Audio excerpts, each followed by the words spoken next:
You know it's original chant down Babylon sound. You don't know chant down sound with Jesse I, Ras Crucial. Melbourne, Australia. You know it's Fire Mason, Fire Mason. It ain't no joke. Ha! I keep on telling them. You don't know we never stoop, no time to Babylon. Remember that Jesse them never bow, no day, no how. Yeah, man, them know this, you know. Yeah, run it. I keep on. Ha! Jesse, I never bow, never stoop, never. You know what? From you see smoke, look out the fire. Some boy a thief, yes them a liar. Jesse, I am a no smoke. Jesse, I a fire, rascal shall go burn. This is the Ponderer Show. My name is DjRonRon. For the first time we've taken the show on the road. A special guest has invited us to their home. We're most honored. He is to me an icon, an active influencer in pushing and promoting reggae-dancehall music genre. He is a radio presenter, a DJ, an MC. Jesse I want to thank you for giving us the opportunity to sit down and talk with you today. You're most welcome. Yeah, thanks for coming out to Leafy Eltham. Oh yeah, and, man. Bringing all the gear, man. It's a real effort. So respect to you for the hard work. I like the suburb. It's nice. A lot of vegetation going around. Was it by choice? Yeah, it was. I lived in Carlton in the inner city for nearly 20 years, and then once we had a kid, we outgrew our little 2-bedroom apartment in Carlton, and sort of decided to look, what can we afford with our money, and for the money we had, it looked like Eltham was the nicest place, and this is about 5 years ago now, and we couldn't afford to buy here now, so we're lucky we got in and we did. It was a wise decision, I'll tell you. It's actually somewhat exciting for me to sit down and interview someone who is a radio personality. I feel like I'm already doing something wrong because I know you'll be pointing out, you should have said that or something like that. Not at all. But man, I want to say thank you for inviting us. There's one particular thing I wanted to talk about before we actually start the interview. There's a way you start your interviews, what do they call it, Jesse I interviews? Yeah. And you always call Australia and Melbourne in their native language. Is there any reason behind that? Yeah, well, that's actually something I only started doing recently. Since I started doing the podcast last year, and I had started doing it on the radio earlier this year, just acknowledging the traditional owners of the lands, because it's a funny one, to be honest. Because when I used to hear people acknowledge the traditional owners, a lot of times it didn't seem sincere. It seemed like lip service, sort of just ticking the box. All right, The more I thought about it, and over time I've changed my opinion, because part of it has been talking to Indigenous people and finding out that they really do appreciate this. This is something that means a lot to them. Recognition. Yeah. And I also think there's value in it in just reminding people in Australia that this land that we're on, is not our land. Yeah, that's true. It's not, as a white person in Australia, this is not my land. I mean, this might be my house we're in now. Yeah. We live in the modern Australian society, but these lands were never ceded. Sovereignty was never ceded by the original First Nations people. And I think it's important to just remind people in Australia of that, because the native peoples of the world have been screwed over all over the world. All over the world, I can see, even in America, Canadians and stuff like that. Yeah. Man, are you a Melbourneian? Were you born here? Were you bred and born in Melbourne? Tell us your story, your early life, where you grew up, and how you were brought up as a kid. Yeah, well, actually, I was born in the US. My dad is American. Okay. My dad's American. My mum's Australian. So I was born in Reno, Nevada, which is like the little Las Vegas. My dad was a bartender, and after I was born, it's interesting. I was actually born at the Silver Spur Motel, like a home birth, and then my parents had to move out because there was no kids allowed at this motel. Oh, I see. So they kept me a secret for the first month or so, and then they had to move once they got busted. But then they brought me back to Australia so that I could, meet the Australian family, so that all the my mum's family could could meet me, but then they never went back to America. Wow. And my dad still feels a little bit like swindled by that because he never agreed He was to it. tricked for sure. It just happened. All right. But I'm really grateful to have grown up in Australia versus America. I've always had dual citizenship, and I have spent time in America. But I feel like even when I was a kid, I used to wish I was American, you know, because I was always envious. You know, America always seemed like 5 years ahead of Australia. For sure. And I always loved American sports and food and this and that. So you used to regularly go back for holidays and stuff? Yeah, I used to go from your father's side, you go see them? Yeah, and I did 6 months school there when I was in year 9. I did 6 months school. I lived with my grandparents and just to experience life in America. And it was fantastic, but I am grateful that I grew up where I grew up, because I didn't grow up in Melbourne. I grew up in a little tiny country town, first Cobram. Cobram, where is it? It's up on the New South Wales-Victoria border. First Cobram, and then from about the age of like 9 or 10, Tocumwal, which is on the New South Wales side. So a little tiny country town, like 1,100 people. So can I? Am I right if I call you a country boy or something? Yeah, most definitely, man. No, most definitely. I grew up on the Murray River, so you know. Did you do all the fishing and stuff? I was never into fishing. I've never liked fish for one thing, and I found fishing really boring. But I was really a river kid, man. All right, so like, you know, in summer I'll get up in the morning, go down the river, and not come home until dinner sometimes. You know? Me and my friends would explore. We knew every part of that river. Wow. You know, jumping off the old bridge and you know, going to there's heaps of rope swings and stuff. So like, it was a really good childhood. You know, I'm really grateful that I had that upbringing. And then when I moved to Melbourne, you know, it's sort of like you grow up in the country and you're always looking forward to, okay, when I finish high school, I moved to Melbourne. Then I got access to all these things. All right. Something to look forward to. But and you know, didn't always meet my expectations, because like for reggae music, I got into reggae music when I was in high school. Actually, when I was in the US in year 9, that's how I got exposed to reggae. I was going to ask you that question too. Yeah. So that's how I got exposed to reggae. It was actually my uncle. He lived in a little cabin in Northern California, in what they call the Emerald Triangle, so the biggest ganja growing area of California. Okay. And he actually like served as a lookout for some growers up on this mountain. So he would tell them like, oh, there's like vehicles coming down the road. He'd bring them up, and they would pay him in herb. So like, that was my first exposure to reggae. So he used to play a lot of reggae up at his cabin. So I'd stay, you know, sleep over sometimes with him, and he'd be playing this reggae stuff, which I'd never heard before. I was a hip hop fan before that. All right. And, you know, that's my first exposure to reggae, and it sort of got into me. And then when I came back to Australia, this is the end of 93, start of 94. When I came back to Australia, I brought some tapes of Third World and Bob Marley. The first ones. And that would be a good experience too, to listen to reggae. If you listen to, a lot of people would go like, oh, I started listening to Bob Marley first, then I got deep into it. Bob Marley is sort of like commercial, right? Yeah, but I guess yes and no, you know, because there's some Bob Marley music which is real hard. Really, I know. But commercially, reggae was put up. It was the commercial side. Like most people, I started with Legend. That was the first album for me. But before that was Third World. Had these 2 tapes of Third World, and my dad used to drive me to school. He was a school teacher at the school where I went to, so I used to drive with him every day, and we played these Third World tapes over and over and over for months after we got back from America, that trip.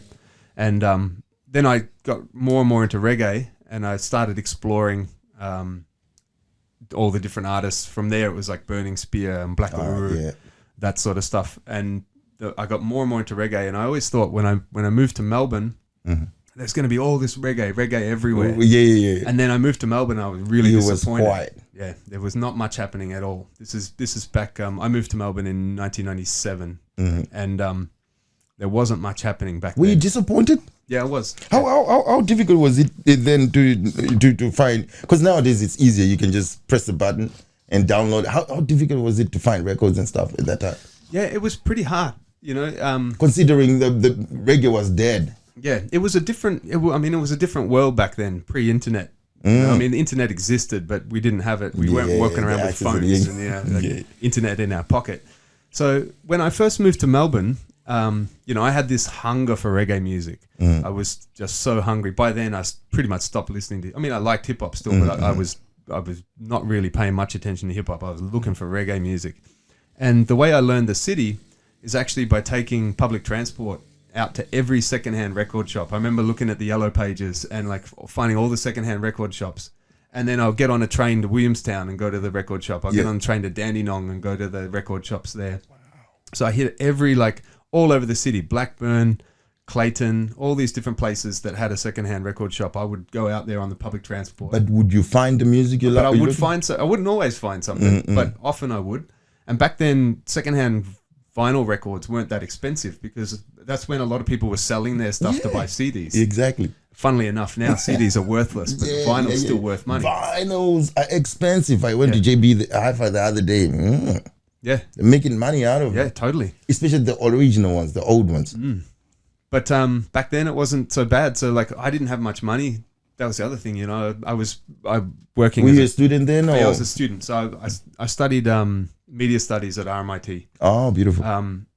But I worked as a telemarketer for $10 an hour. I was selling gym memberships for $10 an hour. So I didn't have much money to spend. Did people assault you then at that time? Oh, as yeah, a telemarketer? Yeah. But like, you had it all. I didn't care. Yeah. In fact, I liked it, you know, because the worst thing with telemarketing is so boring. So like, if you get somebody that was sort of like abusing you flat out, that would be an exciting shit. Yeah. So I didn't have much money because $10 an hour didn't go far. I had to pay for food and everything. But you know, secondhand records, like some of the early records I bought, which I still got down here. Yeah, man, I can see a collection of them all. Yeah. I need to take a photo of myself just standing there. I'll go like, they're mine. I got more in the other room. But back then, you know, you could buy a secondhand record like $6, Black Uru, Sensimilla album, $6, you know. And so that was a good way for me to build up my collection and learn the city at the same time. Did you know, or were you planning at that time to be a DJ, an MC or something, or you were just collecting reggae because you loved it? Yeah, just trying to get as much reggae music as I could. I hadn't really thought about being a DJ at all. Because it will go hand in hand with what I saw on Facebook. Because you said Better Choices now makes better Choices more later or something. I saw it on Friday. So that was consciously in your head, collecting all that music because you made a good choice. Now you have really valuable collection of work. Yeah, I never thought about it like that at the time though. It was just, for me, it was just a hunger for music. You know, I was just so, you know, it's different now. I think about this a lot now. You know, what life would have been like for me if I had access to YouTube back when I was in high school. Yeah. It's like I would read about, you know, I've got the book, the Rough Guide to Reggae Music by Steve Barrow.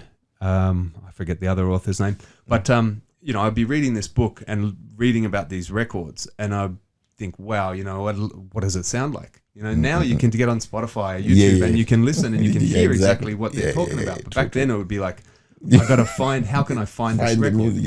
And even in the early days of the internet, when there was like CD Universe and before Amazon, these shops where you could order music, and that's what I started doing. But you know, it was so hard to even know what you were getting before, and then we get into ordering reggae from reggae vinyl from Jamaica, which is a whole nother world. How did you become Jesse I? Jesse Hype? Jesse I? Is that a nickname or is that a government name? No. Jesse, when I was doing this telemarketing, when I first moved to Melbourne, so when I first my first day of orientation at RMIT University, the first thing I did is I went and joined the radio station. All right. Literally the first thing. And I asked, you know, I never thought about doing a reggae radio show because I didn't think people would be interested. Would appreciate that. Yeah. I didn't think that anybody else would be into that. But I went and joined the radio and introduced myself, and you know, they said, you know, if you want to do a show, here's what you do. And I was like, oh, you know, would you be interested in a reggae show? And they were like, yes, we don't have any reggae, you know, that'd be great. And so I thought, well, that's cool, but why not? How old were you then? So I was 18. All right. Wow. That's a long time ago. Yeah, 43 now. So 25 years ago. Yeah. And so I just started it, and I'm like, well, I need a name. Like back then the show was called Chant Down Babylon. All right. And I was like, I need a DJ name. And did you name it yourself? Yeah, I did. Yeah. But there was a girl telemarketing that used to call me Jessai rather than Jesse. She called me Jessai.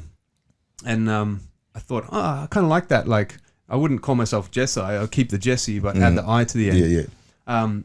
Because I've never considered myself Rasta, but I have a lot of love for Rastafari and Rastafari culture. And it was Rasta music, Rasta reggae music that first attracted me. That was the first sort of reggae I got into, the real Rasta stuff. The real deep the roots. deep roots, So I put the I on the end, not to try to like be Rasta or anything like that, but more as like a tribute to Rasta and an acknowledgement of Rasta. Because to me, Rastafari and identifying it, because we always use, if I say I'm going to see Jesse I, they're like, oh, it's something to do with reggae then. You know. Yep. That was a good choice of, nickname. Thanks to that. What is she doing at the moment? I have no idea. I can't even remember her name. I just remember that she has created an icon name in the reggae music. To you, what is reggae? Is it a culture? Is it a movement? What is it to you, reggae? That's a good question. I guess ultimately, first and foremost, it's music, But I think it's not just the music. I mean, like, there's a lot of music is like hip hop. It's the same thing. There's culture around it as well. And obviously, a lot of people confuse reggae music and Rastafari. They're different. There's plenty of. I get that a lot. There's plenty of reggae that's not Rasta. But like I said, there was a Rasta reggae that I loved. But from there, my appreciation of Jamaican music really expanded. Like, for a long time, I was only interested in the 70s roots reggae. And I wasn't even interested in contemporary reggae music. And then it was in 97 when I heard Sizzla Praise Ye Jah album. And that just like a light bulb. Like a light bulb for me. And then that opened me up to contemporary reggae music. And then from there, eventually I got into dancehall music. And like at the start, I hated dancehall. Like, I wasn't into dancehall at all. But at some point that changed, and now I love dancehall. So you do both roots reggae and dancehall. Yeah, I understand. Man, Down Sound to me is one of the biggest reggae dancehall sound system in Melbourne, and you and Ras Crucial are the founding fathers, right? Yeah. So that we started Down in 2000. The first gig we did was actually a clash against Nasty Tech Sound from Sydney. And in retrospect, it was pretty ambitious for us, to first gig ever to do a clash against this crew that had been operating for years. All right. But back then, again, like, I was hungry, I wanted anything, I would, and I guess we weren't afraid of anything. How big how did you, like the collection of music, how big was it? Well, it was compared to what I have now, it's pretty small, but it was reasonable still at that time. Yeah, we didn't have too many dubplate specials or anything, but we, Ras Crucial had been collecting a lot longer than me at that point, so he had a bigger vinyl collection than me. But what I had was still serious, reasonable, yeah. And I've been living and breathing reggae for years already by that point.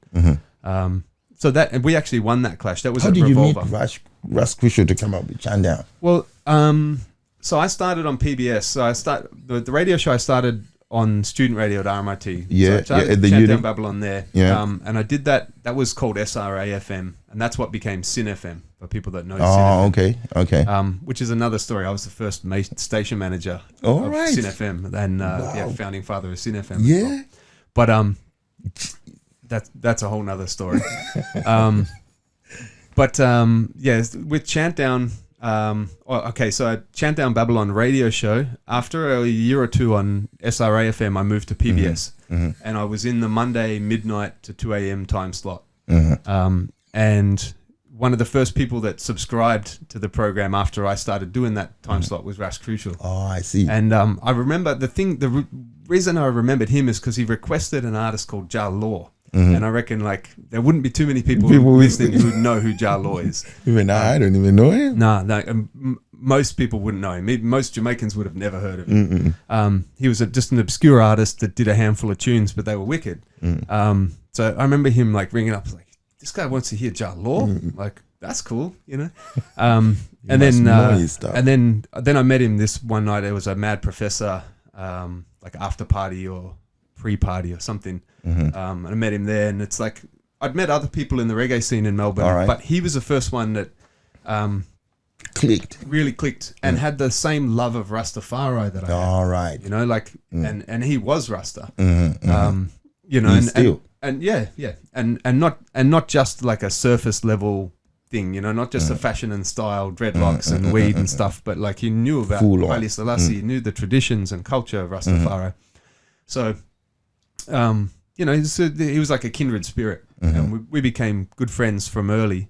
And then I actually had the idea to start Chant Down myself, and the first dub plates that I ever got was just me. And I remember I was playing them for him. I remember I was driving in his car and playing them for him in the car, and he's like, "Man, this is wicked," you know, like if you're gonna do this, like I want to be a part of this too. And so it's like, all right, let's do it. You know?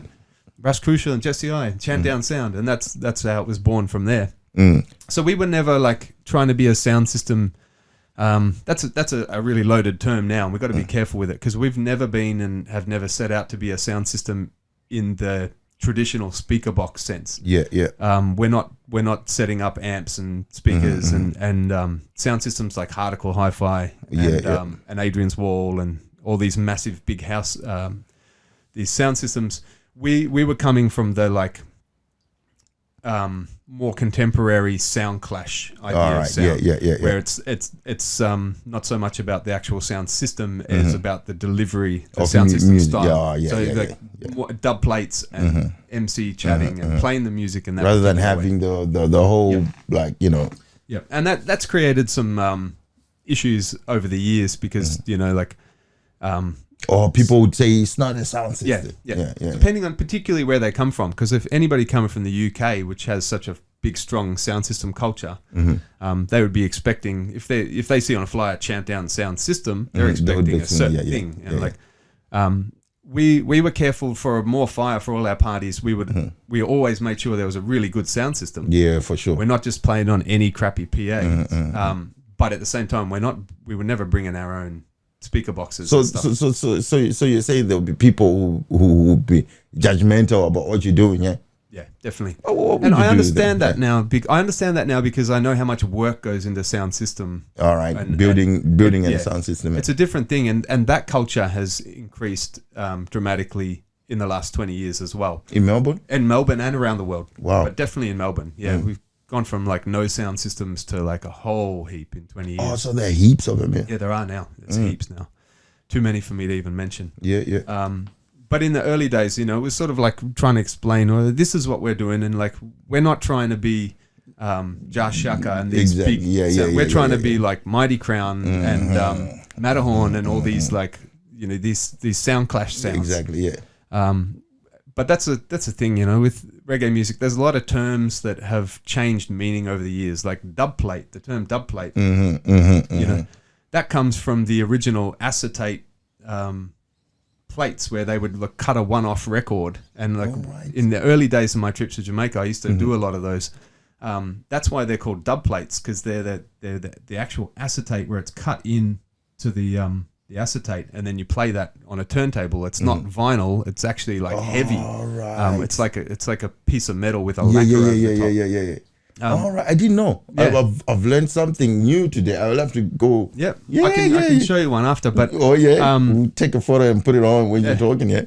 But these days, when people talk about dub plates, most of the time they talk about like a special where the artist comes and sings a song. Exactly. You know, so they're picking up Chant Down, Jesse I, Ras Crucial, and so we got heaps of those dub plates.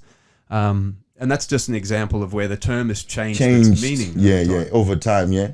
And my argument back then was like, well, sound has two, you know, like sound system versus a sound crew. It has changed, yeah. But at the same time... But there's some people want to keep that name because you don't have this. So, and then you try and explain all the time. Yeah. Do you bother yourself explaining yourself? No, in fact, to be honest, I've tried to stop referring to us as a sound. Like I've tried, and as definitely as a sound system. Like I might say Chant Down Sound, but we'll never say Chant Down Sound System for this reason, because it's an argument that I'm not interested in having. and I understand why the people, the sound system crew, I understand why they don't want us to call ourselves a sound system. So how many members in Chant Down? It's just me and Ras Crucial. In the early days, in fact, before that very first sound clash against Nasty Tech, there was another member, Damager. Mm-hmm. And so he was sort of, Mm-hmm. he was sort of in and out of Chant Down for years. Mm-hmm. We've got a heap of dub plates that's got his name on there, and then we got a lot more that don't, because he was sort of, you know, trying to be independent sometimes, trying to become hard character to pin down. yeah, too, you know, like, and they used to have clashes, you know, with DZD, Raphael, and stuff like that. Used to come and and got personal and all that. Yeah, so I don't know.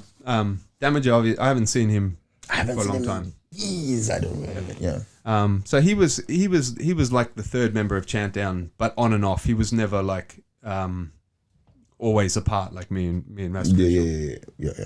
All right. Look, congratulations. Your child turned 21 in April. More Fire, an icon event, man. How did you manage to keep an event that big? Anyway, what is More Fire?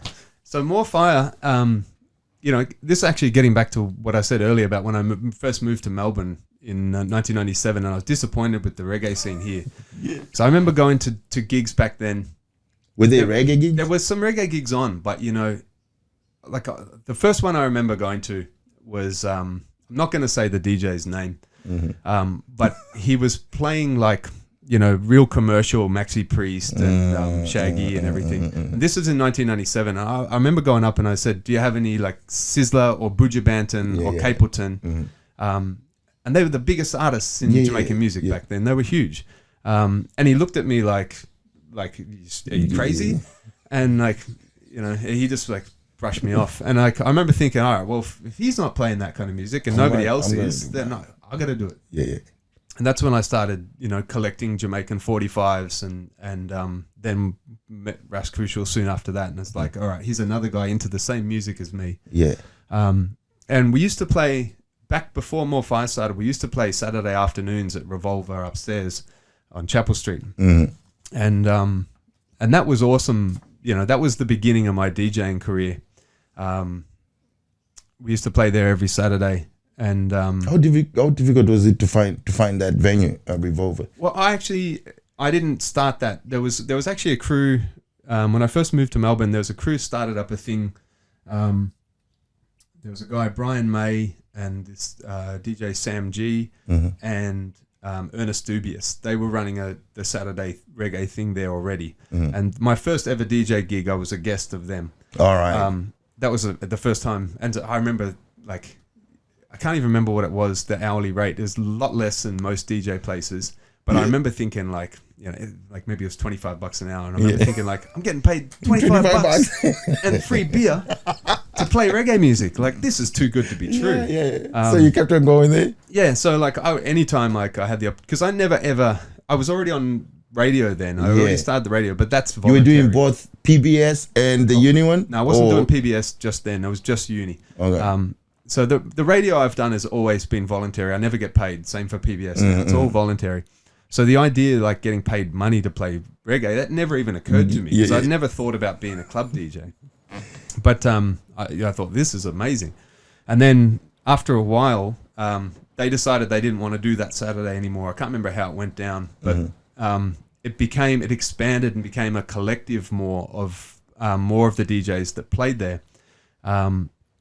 So me and Ras Crucial became like residents. We wouldn't play every week. We'd play like every second week because there was you know, maybe 6 people or something that were on rotation. Yeah. But that was actually how we first met Damager and some other crew, Rambler. At Revolver. Yeah, at Revolver. So they'd come in and jump on the mic and bring some vibes. So that was the early days. And that was my first experience. That was back when I first started buying records from Jamaica and like mixing 45s. Where would you buy them from? Like from internet or from someone who you knew? Yeah, from internet back then. So like that's the early days of the internet. I used to go to the computer labs at RMIT and jump on a computer and you know, back then it was just lists. There was no sound samples at all. So it'd just be lists of records and you'd have to order based on like, okay, so this rhythm's got Sizzler and Capleton and Anthony B, so it's probably like a more reggae rhythm.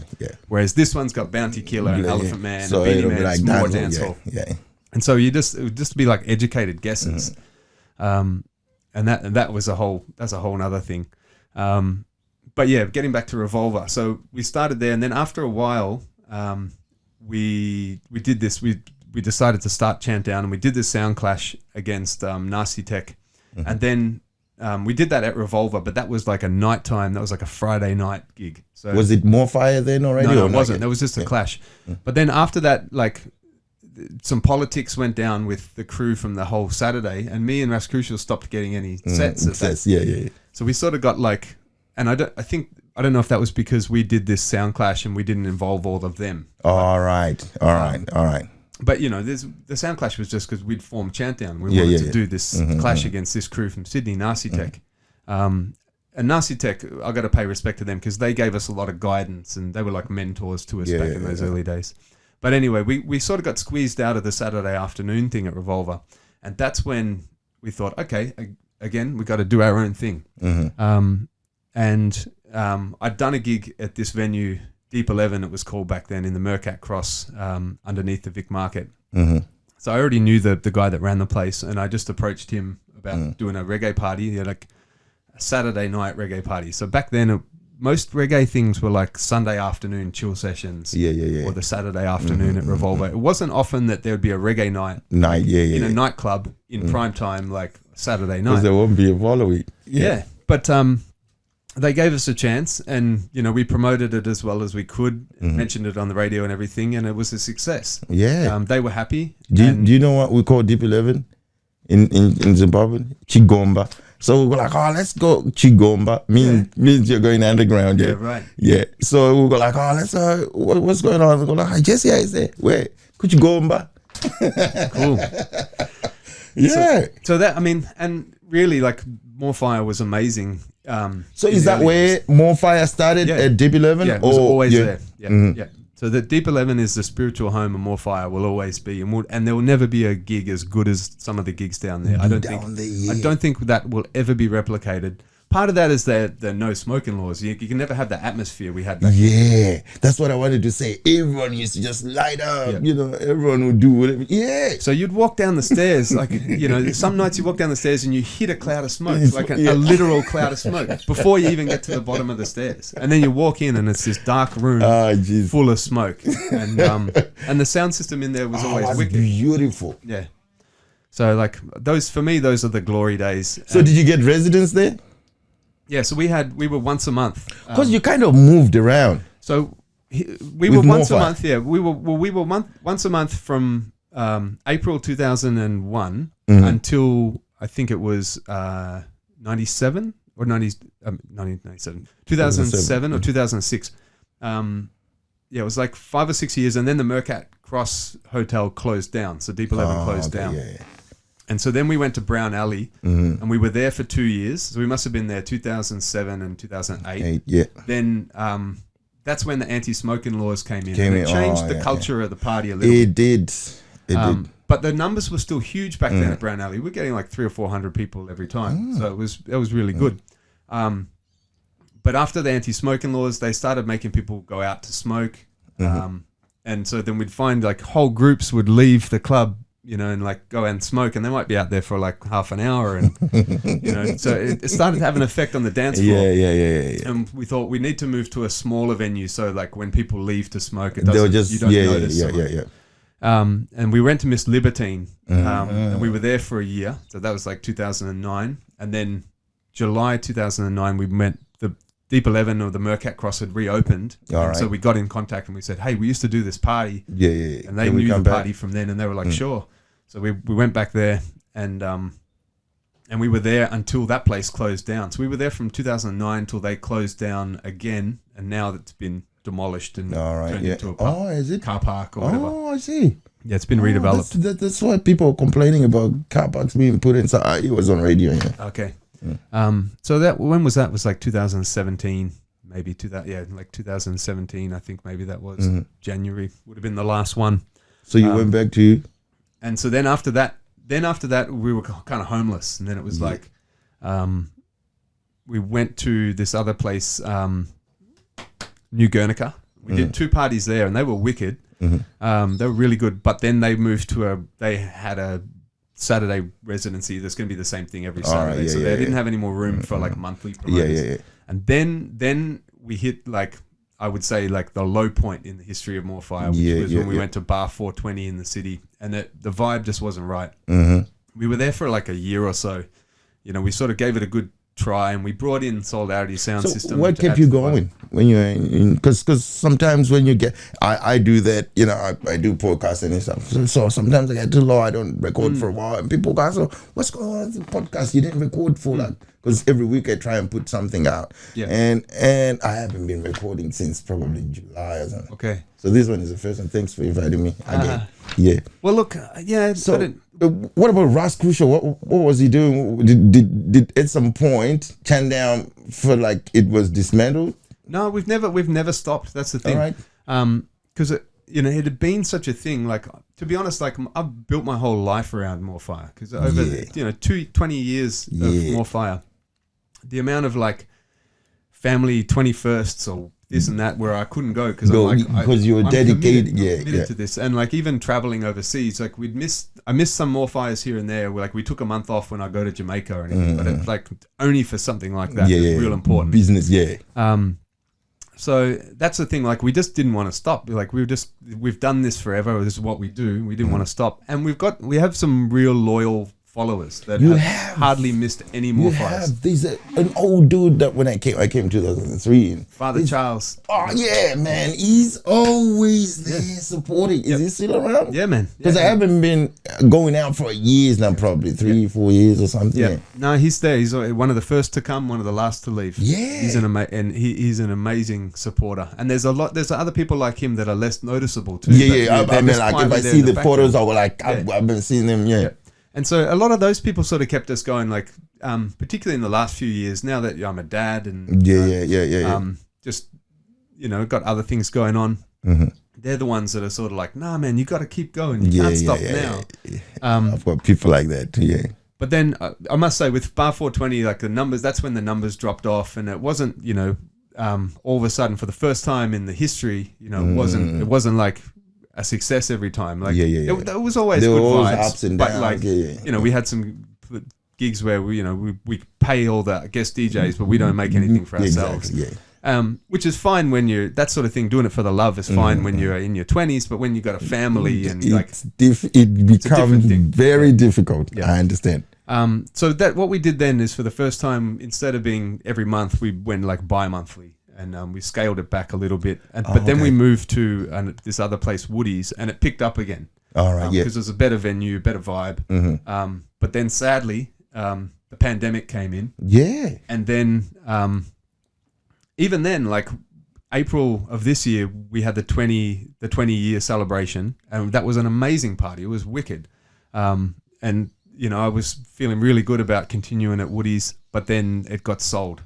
And funnily enough, the people that bought it are the same people from New Guernica, where we did some gigs. Yeah. And again, like, they know what we do, they love what we do, and they said, we're happy to have you, but you can't have a Saturday because we got our own Saturday. Same story it was before.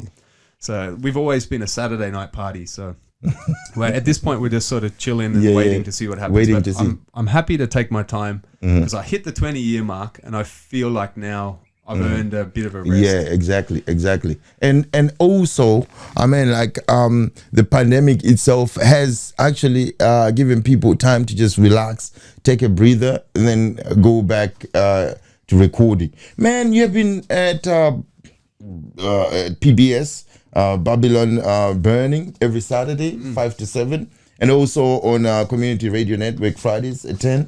Yeah, not that one, not anymore. Stop. Not that anymore. now. Yeah, but still on PBS. So over 20 years on PBS. Every I was Saturday. going to ask how you got the gig, but you've already told us.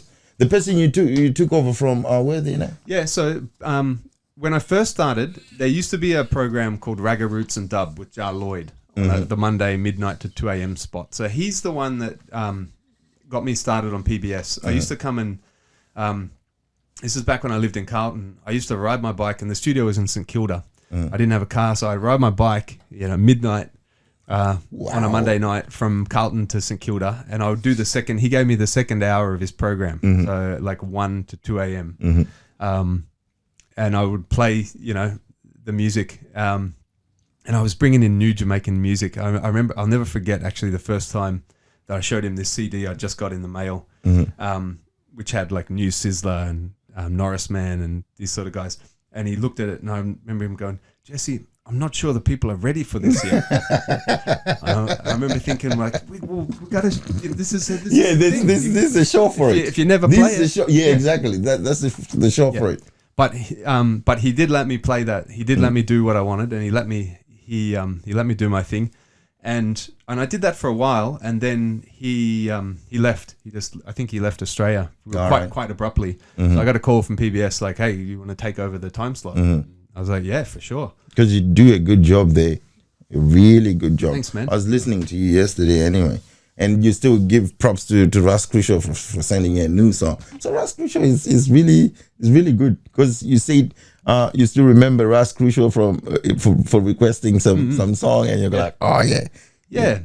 So like, you know, Russ has been like, you know, he's a humble guy. You know, he's in the background, like, because often, you know, I'm sort of front and center, but he's in the background. Makes the team all right. There's a quiet one, you know. There's Jason who's sort of like hyping down people. Yeah. But you know, I wouldn't be where I am without Russ Crucial. You know, it's like, you know, we've been a good team for a long time, and you know, he's been that sort of like quiet foundation, you know, like an inspiration. You know, so like, if I'm feeling a certain way, I can talk to him about it. And, you know, it's just balance. You know. JCI interviews, the podcast, has priceless pieces of work, because all artists that I've seen, they carry their own weight individually in the dancehall scene. Walk us through the podcast, and like say, if someone hasn't listened to the podcast, someone hasn't had, just walk us through the podcast. What is it about? So the podcast, I started the podcast as a way of releasing, and again, like, some credit to Ras Crucial, because he encouraged me to do this. Also another guy, Rankin Yoni, because they knew how many interviews I'm sitting on from decades, you know, from trips to Jamaica. I've got all these interviews. A lot of times, like, I never even played them on the radio. Like, I recorded them and I just never played them. You know, time got away from me and I just forgot about it. So like, you got to make some of this stuff available. And so I started the podcast as a way of putting the interviews out there in their entirety. So I don't edit them for the podcast. When I play an interview on the radio, people don't want to hear. People that listen to my show want to hear the music more than talking. But I wanted to make the whole thing available, so I put them up there, even with all the like mistakes and anything like that, because it's interesting, I find, to get that behind the scenes vibe. You know, like, you can tell a lot about an artist sometimes by the things they say when then, you know, they're not actually on camera or whatever. But basically, yeah, it's just a way of going back into the archives, taking all these interviews that I did back when I was at uni, and then, you know, right through to things I've done in Jamaica in recent years, and just making them available. So it's one for the real reggae nerds that are happy to listen to, you know, all these different artists talk about their lives. Sorry to move around, Jesse. You know, we're fixing the videos as well. Yeah, man. And also, how did you manage to get and secure the interviews? Because some artists who are there, man, they must have been difficult to get. Who do you know? Someone in Jamaica, or how do you get the numbers? How do you approach them? How do you know where they are and stuff like that? If you go to Jamaica for a visit, I was just going like, how does he do it? That's a good question. Let me see. Yeah. Oh, here we go. If I grab a random record, you won't be able to see on the camera, but they've got like phone numbers and addresses. Oh, can I see? Yeah. So most of the Jamaican records, they used to always print the phone numbers and everything of the place where they're made. So my first trip to Jamaica back in 2001, I before I left, I copied down all these different numbers from my records. So when I got to like my first day in Kingston, I just sat down, you know, because I got my telemarketing background, so like I'm used to making phone calls. Yeah. And disappointing ones and happy ones. Exactly. So I just thought, like, I'm just going to ring all these places. And the first one I rang, where I spoke to somebody, was Black Scorpio Studio, and I just asked to interview the producer, Jack Scorpio. Thought that's the best way to start. And so I met him and I interviewed him in his office. And then I just started saying, you know, like I want to interview, you know, some of the artists that he works with, like Luciano and Capleton. I said, yeah. And he's like, sure. And then next thing I know, like half an hour later, Luciano's there. Wow. He's like, come to the studio. Yeah. Everton Blender's there. Pinchers is there.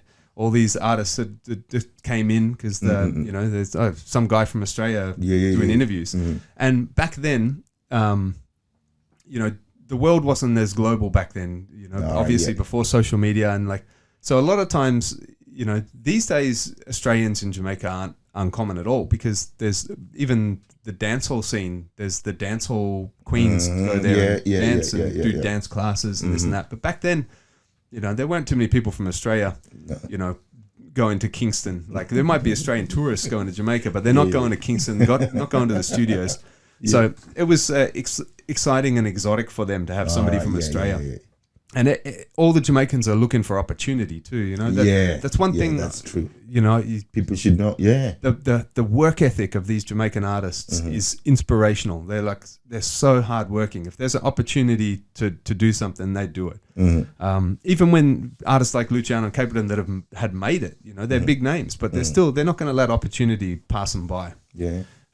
So it just one thing led to another, and then from there, like you know, I remember meeting Determine and going to Determine's house, and Determine's wife was like, "Oh, here's industry pages. It's got like numbers of everybody." Wow! She just gave me like this like A4 printed paper that's like, you know, with names and numbers. So like there's too many numbers to even call by that, but like it could only so many hours in a day. But yeah, that's just went from there. It was like a natural thing, and I find Jamaica's always kind of like that. It's like one thing leads to another. Yeah. And positive-minded people too sometimes. Yeah. 3 artists that gave you a hard time, you would say, I wouldn't bother interviewing them again. And 3 that you would go like, I can call them anytime. These ones are great to work with. Right. Richie Spice is one of the ones that was less fun. In fact, I remember, he just wasn't very friendly. And he kept talking about black reggae music and like really making a point of the black reggae music, which is cool. I got because reggae music is black music. I'm not denying it, but the way he was saying it wasn't super friendly. And another one similar to that was Norris Man. In the middle of the interview, he put his finger in my chest and he said, "Your ancestors enslaved mine." All right. and you know, me, there's me at the time. They didn't know you were calm anyway. And I said to him was like, you know, I sort of like, you can't say that, man. Like my ancestors came to Australia as like Scottish and Irish, you know, you know, on boats and stuff, you know, like they weren't enslaving anybody. My ancestors aren't the British or the Portuguese or all the slavers. Yeah. But I don't know. That was still a decent interview. Let's see, trying to think of the third one. Yeah, the other one, there haven't actually been that many that have been really bad interviews.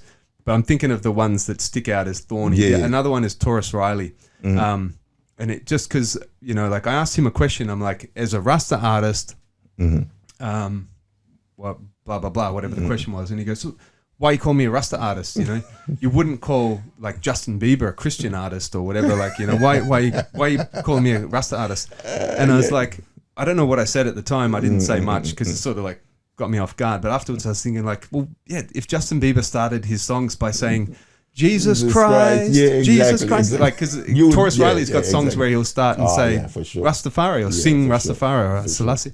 So I thought, well, you are a Rasta artist, you know, like, anyway. Which 3 ones were best to work with, best to interview anyway? Well, actually, I reckon Beanie Man is one of my all-time favorites. When Beanie Man came into the studio at PBS and just the love for dancehall music that he has, just infectious, you know, and he was happy to talk about the history of dancehall, not even about himself, but just dancehall in Jamaica. And jump on rhythms, you know. I was thinking I'll get him on a few rhythms, but he was like, keep going, you know, like end up doing like 6 rhythms. So he was really wicked. Another one that was real memorable is Warrior King. Because he wanted to meet somewhere nice in Jamaica, and so we sat down in the gardens of Devon House in Kingston City, and we all sat on the ground in a circle. I had some friends with me from Australia at that point. All right. And at one point in the middle of the interview, he's like, I want to go around the circle and hear from everybody else. And it's like, I can't remember what he asked, but it's kind of like, you know, what are you thankful for, right? It's just a really nice vibe. Relaxing. Yeah. And showing genuine interest in us and our journey, which is nice. Okay, I'm trying to think of one more. Just think one. Even a female artist. You never mentioned female ones. Probably the first one that comes to mind is Sugar. Not a huge name artist, but an artist that I really rated and had a lot of love for. And again, it was just like, you know, it wasn't a super long interview, but it was just a real enjoyable interview. Just a real nice, warm vibe. She really enjoyed the interview, and that came across, and that makes a difference. You know, when you can see that the person you're interviewing is having a good time. You don't even feel nice. It makes it nice. I always ask a question, Jesse, like, you know, when you're doing whatever you do, how much support do you get from friends and family? But I think you're kind of privileged that way. You are the luckiest man that, you know, your wife does the same thing, man. How do you feel about the support you get? Yeah, I do. I feel like I am blessed. Is it blessed. an advantage? Yeah, definitely. So with Mina, my wife, you know, having a partner that shares the passion for the music, you know, that is a blessing. You know, it'd be a different story. I have an ex-girlfriend that wasn't in reggae at all, and it was a battle, you know, like to be able to just play reggae at home 24/7. You put your vinyls there, you find them in the garage. But, you know, because Mina, she wants to go to Jamaica as much as me. And like, she hasn't been. She's been, she's been. Yeah. But the last couple of times I went on these PBS tours, so she didn't come. She was home with our son, and she's jealous. I know. But previously, and she's actually a wicked travel companion in Jamaica because, you know, me and her have been on our own into some real like sketchy places in Jamaica, like real ghetto, dangerous sort of garrison communities and whatever. But she can hold her own. She's no lightweight. So yeah, it's been great in that regard. But then even generally, I feel like I've had people that have been supporting me in what I do from the start. Like I've got some old friends from the uni days that, you know, I'm still super close friends with. That have been coming, whether that's just quiet supporters in the dance and musical friends, DJs that play on More Fire and this and that, or, you know, then there's a guy like Tony Bashment who's like the official chant down herbalist from the early days. Yeah, it used to be like when we'd play a gig, he'd be there rolling spliffs for us. Yeah. So in the early days of More Fire, when you could smoke down there, you would just he was passing us the whole time. So like he would roll a spliff and then he'd start it and then he'd give it to us and then he'd start rolling the next one. And he was like the what's his name? Tony Bashment. Oh, beautiful. And so, you know, he's still around. So the 20th birthday, he's there and he, you know, he comes to the dance with a whole bunch of pre-rolled spliffs. And, wow. You know, so those sort of things, you know, you can't ever take those sort of things. It becomes a family. It becomes a family. Everyone who comes there. Yeah. Look, how disruptive was the COVID-19 restrictions to you relatively? I mean, work, socially, creativity. I mean, how were we affected by COVID-19?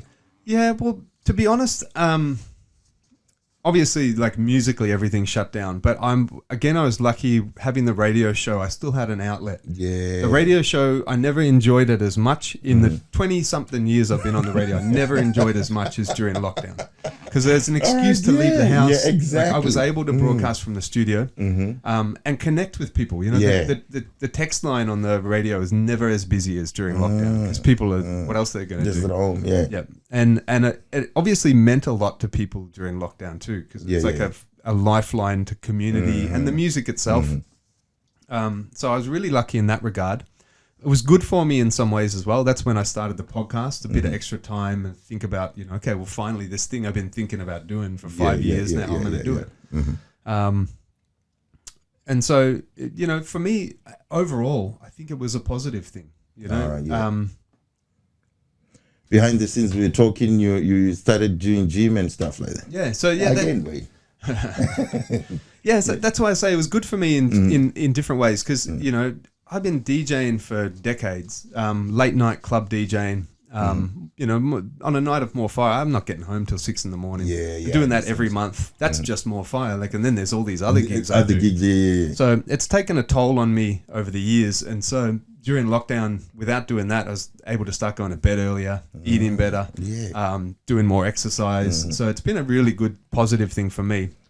And to be honest, it's changed my mindset with gigs. I don't think I'll ever go back to DJing in clubs as much as I used to. All right. Because I've become used to waking up on a Sunday and feeling good. You know, previously, why don't you start like a channel as well, like where we can? Because during lockdown you were doing live. That's why I know of these, and you were doing live with men and stuff. Why can't you start like a Sunday session or something like that? If you don't want to go there and DJ. Yeah. No, I don't think I'm done. Quiet. I think I'm done with the online DJing. Yeah, okay. It was good. It was fun for a while. But I'll leave that in the past. All right.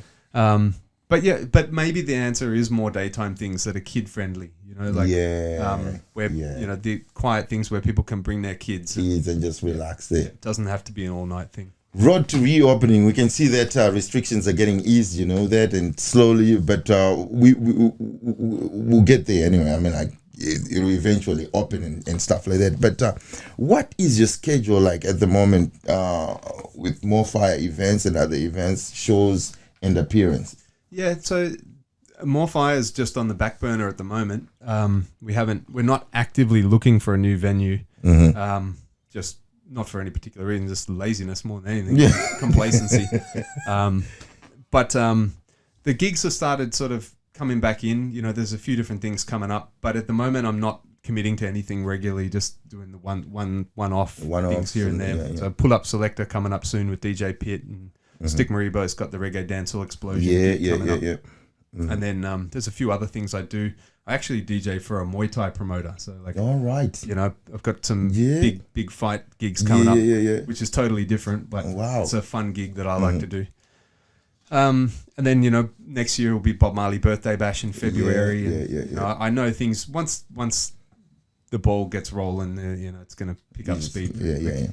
Jesse, how can people contact you? Do you get hired for like different parties? Like if people want to contact you for parties and stuff, how do they get? So I've got a website, chantdown.com. We've had that website for a long time now. Contact details are on there, but also just, you know, Facebook and Instagram, you know, social media. So I'm on Instagram as More Fire Blaze, and on Facebook you can find me. My personal profile is under Jesse Hype, because they wouldn't let me put Jesse I. Yeah, that's what I wanted to say. It's just because it's just for Facebook. That's one of those annoying things. It wouldn't let me have an initial. Initial is like a last name. Yeah, but I don't want to push it because I don't want Facebook to try to make me put my real name on there. Like I never put my real name anywhere. But I know some people that have like had trouble with their DJ then name. They'll have to just put their real name. Facebook asking to see ID and stuff. If they ever do that, I'm gonna make a fake thing ID. And send it. All right. Last word to your fans, your followers, your family. Geez, I don't know. No, I always ask when I ask artists, I always ask last words, and they always get some real deep stuff from the Rasta artists and peace and love. But I don't know. I just want to say big up to all the reggae fans in Melbourne, keeping the faith, because reggae is such a marginalised genre in this country, unrespected genre. And big up to all the people like yourself that come from other countries that bring the knowledge and passion of reggae and dancehall. The reggae scene in Australia, without people from Zimbabwe and from Kenya and from all these other places around the world, it wouldn't be what it is. You know, if it was just, you know, like white Australians that grew up here, man, there's not much reggae knowledge. So thanks to you and all your family and everything that come out and support everything. But yeah, I don't have any real deep and meaningful. That was the last one. That was good. Yeah, no, my thing is just like I tell my kid, if you have the opportunity to do something kind for someone, do it. Oh, thanks. That's really good advice. Jesse, thank you for taking time talking with us here. I hope we can do this sometime soon in the next future. Yeah, man, for sure. Thank you. Respect. This is the Ponderer Show. My name is Ronald O'Carra, and the show is that I need to see that double. Jesse, I fire rascal shall go burn bagawaya mucha. You were from you see smoke. Look out the fire. chant down and a thief. Tell them man and no liar, Jesse, you want no smoke. Tell them you a fire from your spot, Madam Mushe do coffee bagger. Never tell you figure sin, go look purging. You shoulda never mix up in corruption and sin. Just listen to me bing, and a word me a fling. Together like, so rush crucial them cling. Them rasango, yeah, lose them no win. Them jump out of the clash and now them want jump in. Jesse you no smoke, tell them man a fire. From you see thief, look out the liar. Jesse you no smoke, chant down and no Rastafari. Watch out now, hey, then again. Never bow no time. Just see them solidificated. Them Rasta youth are so divine. Never stoop low no day. Rastafari, say why, say how, where I. Never bow no time. Just see them and Rascaltian solidificated and divine chant down. Never stood no day. Rastafari, hey, Jesse, tell them we not play no pretty boy role. Fire a go burn them like fire coal. Yo, burn them like a lunch kill coal. Yo, this story come go unfold.